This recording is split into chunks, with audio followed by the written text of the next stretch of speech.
Welcome everyone to Surbs Diner. I just finished season 3 of Squid Game and I gotta say, this is a masterpiece in storytelling. Now we have 3 storylines in season 3 dealing with 456 and 388, 456 and the frontman, and then also the guard 11 and 246.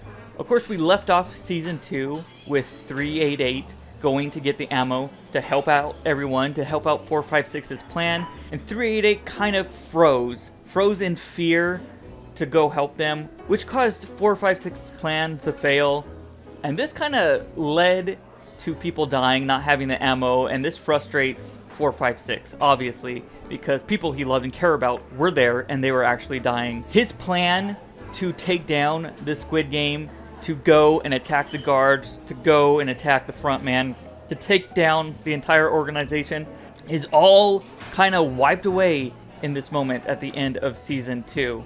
And this kind of like destroys 456. And at this point, he takes on a different mindset and mentality the whole time. You know, for the longest time, we felt like 456 was doing things the right way. You know, trying to go against the big bad, trying to take them down. When that all comes to a failure and he sees his plan crumble, 456 kind of gets cold from this point out.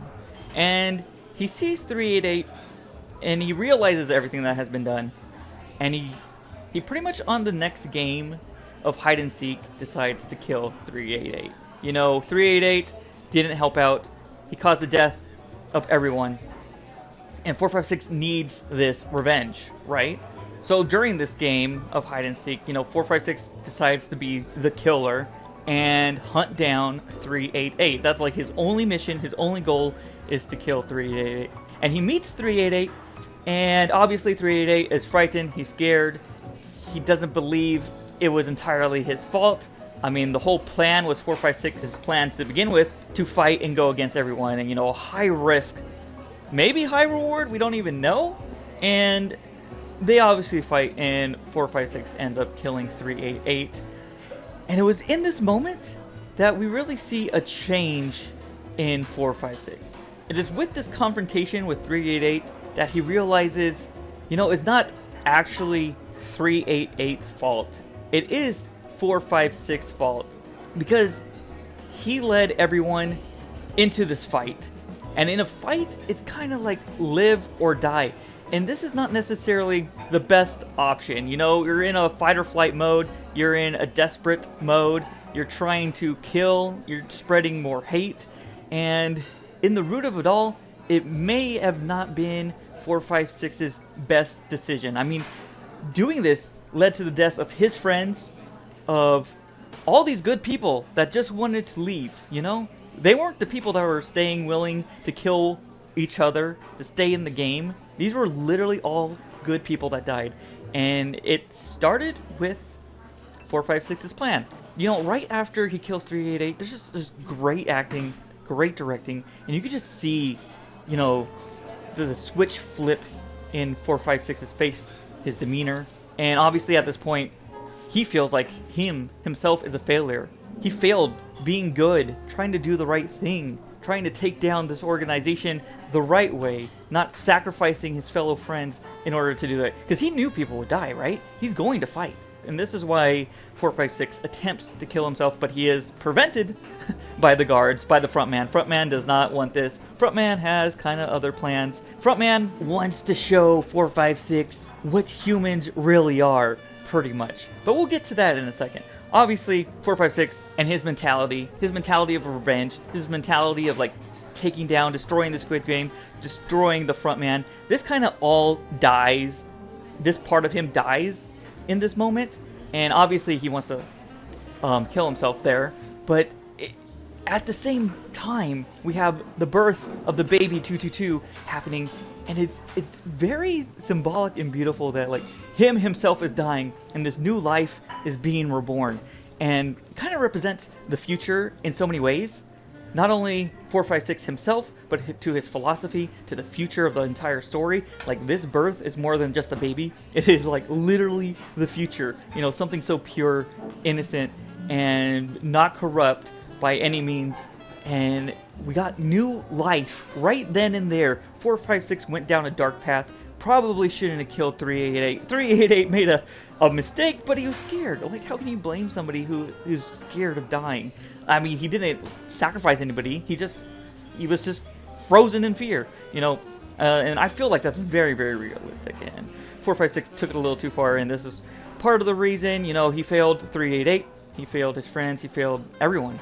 And all because he had this idea that he would take down and attack and kill and destroy the Squid Game. So I don't know, it's a very amazing, beautiful part in Squid Game. And then it gets better. We then have 456 and the front man. They meet up together, and basically the front man is telling him, I was in your same position. I survived the Squid Game. And in order to do things, in order to survive, we have to show what it is to be human. You know, when we are our backs against the wall, when we are, you know, in a place of despair, we will show hatred. We will put ourselves first. We will be selfish. Anything we care about, we will put priority over another person. And this is what Frontman is trying to tell 456, you know, take this knife, kill everyone in their sleep, and you're good to go. You could save the baby. You could save yourself. This is what you want, right? You wanna, I mean, this would be the easiest way out. But 456, when he's there attempting to kill, he obviously realizes this is not the way. I mean, it could be a way. It's a way to save himself. But this is what the front man wants, and this is what the front man realizes. This is the whole reason behind the Squid Games, is kind of to show that humans naturally are selfish. And 456 realizes in this moment that there is another way. They may have been in the same position at this very point, but he wants to show to the front man that there's more to being human than putting yourself and what you care about over anybody else's needs. And 456 may have made a mistake by, you know, sacrificing all of these people to go to a war, but obviously 456 has a different plan. Then we get to the pillars, and I think this is a great send-off. But it's during this where I think that the first, like, dumb story beat happens in the whole season 3. And when 333 kills 100, I mean, at this point we have 5 players: the baby, 456, 100, and the guy who's very injured, who's pretty much going to die. And I feel like 333 has been very methodical, thinking things through. And it would have been smart just to go to the final pillar, kill the guy who's very injured, have 100 do it, and then maybe even kill 100. And there you go. You have exactly what you want. And you could say, well, maybe 333 was very, you know, selfish. At that point, just wanted the money. You know, his girlfriend has died. The 222, the old 222. And so he really doesn't really care about anything himself. But if that was the case, that he truly only wanted to be the sole survivor, then he wouldn't have killed 100, because his plan was to kill the guy who was injured on the final platform, right? He wanted to save him. He was in such shock that guy threw himself off the pillars, because, you know, 333 thought, like, this is the chance for me to at least get a third of the money. I think that was a very dumb move by 333. Story beat wise, I don't know if it was too believable. That's my only knock against the whole thing. But then we get to the final pillar, and this is brilliant. This is such a good fight. I've seen a little talk online about this button. Why didn't they press the button? There's a whole mind game going on here. 333 wanted to kill 222, and 456 was in the center next to the button. You know, 456 could have pressed the button and killed 333, and then boom, there you go. But 456 knew that if he pressed the button, 333 would just kill 222. And 333 couldn't kill 222 because the button was not pressed, right?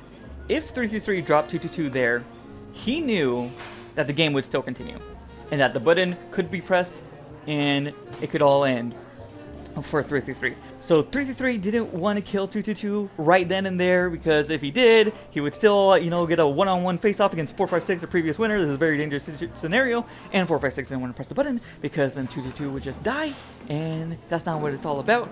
He was trying everything he could to save 222, more than just the baby, but the idea of a new life, a different direction that everything can go in. So just this mind game in not pressing the button, you know, to the audience it seems like, oh no, they're forgetting to press the button, but I don't think it's that at all. I think 456 already knows it's not pressed. This is his plan the whole time.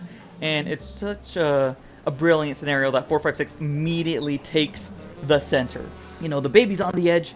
He goes to the center. He knows that 333 is not going to confront him there. And it's just this classic standoff where 456 comes out victorious. And all kind of according to his plan. I'm sure 456 would have wanted everyone to survive, but I think throughout the whole thing, 456 was very, very passive. But then in the end, you know, it's just 222 and 456. And I know a lot of people wanted to see 456 live, and I did want to see 456 live as well. But, you know, 456, I think, knew he had to pay for his mistakes. You know, he wasn't a perfect human at all. But just because we aren't perfect humans doesn't mean we can't strive to be, you know? We can't strive to make differences despite our past, despite what we've done. Humans aren't trained to do one thing. They aren't trained to be selfish and put themselves over other. You know, they're not horses, you know. We're humans, and humans are more than that. You know, we can, as humans, put others before ourselves. And not even family, you know. The baby's not his. He's not related to the baby, you know. You can put complete strangers above yourself. And in this moment, he shows that there's no hate, there's no despair. You know, he could be trying to fight for his life still, trying to convince the front man something, but he knows the front man is watching. And he knows by jumping off that last pillar that the front man will see this and know there is another way. We all don't have to go down the same path of selfishness, of hate. It's just amazing. And then the front man obviously sees 456 on the ground, and he sees himself. He sees someone who is in his position, who would have done all the same things, but the front man went left, and 456 went right, a path that the front man didn't even know existed. And at this point, I think he knows, like, wow, there is more. People can be good, right? People can do the right thing. And in doing so, Frontman self-destructs the facility. The Squid Game's officially over. 456 actually succeeded in taking down the Squid Games. The overall main plot, take down the Squid Games, is actually a success. And it didn't happen through fighting. It happened through caring. You know, caring about others. And I think that is a great, amazing message. It is perfectly shown in the story. It's a freaking masterpiece. Oh, it's so good. And yeah, it's everything they wanted.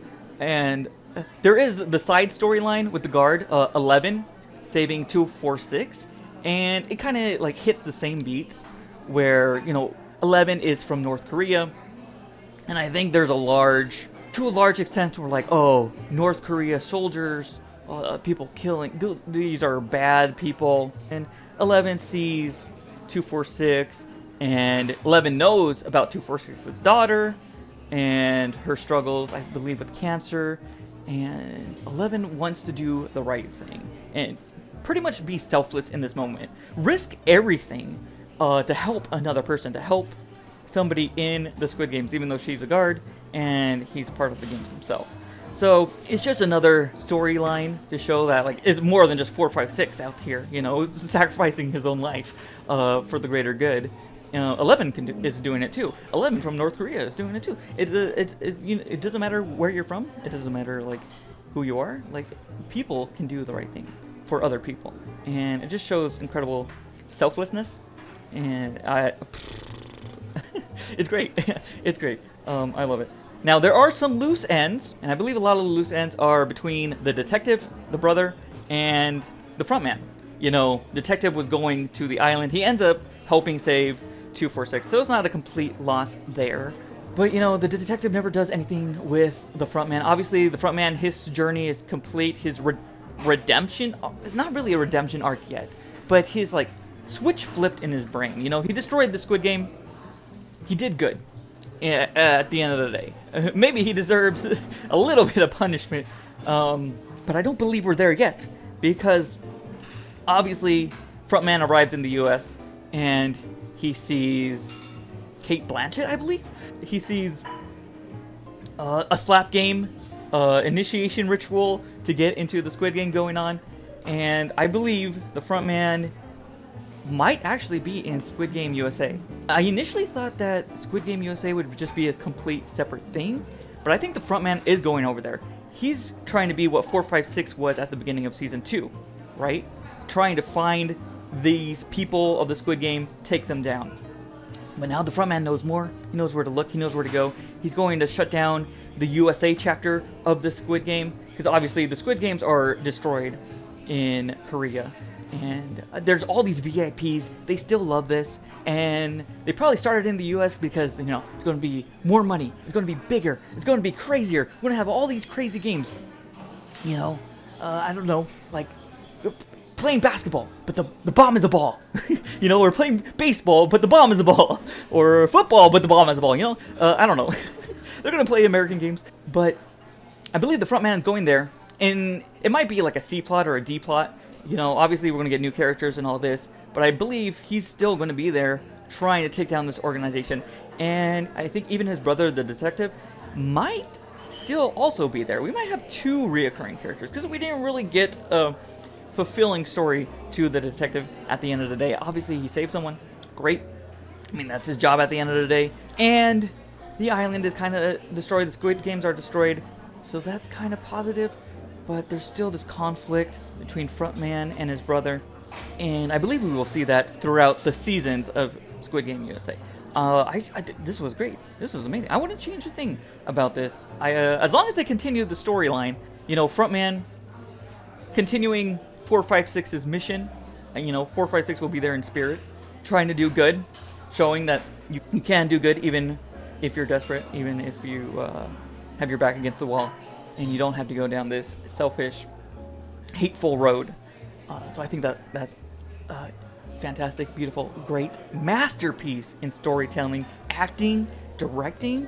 Oh my God, is all around the board, all around the board. Can't wait for the next one. Thank you for stopping by, and I'll see you tomorrow.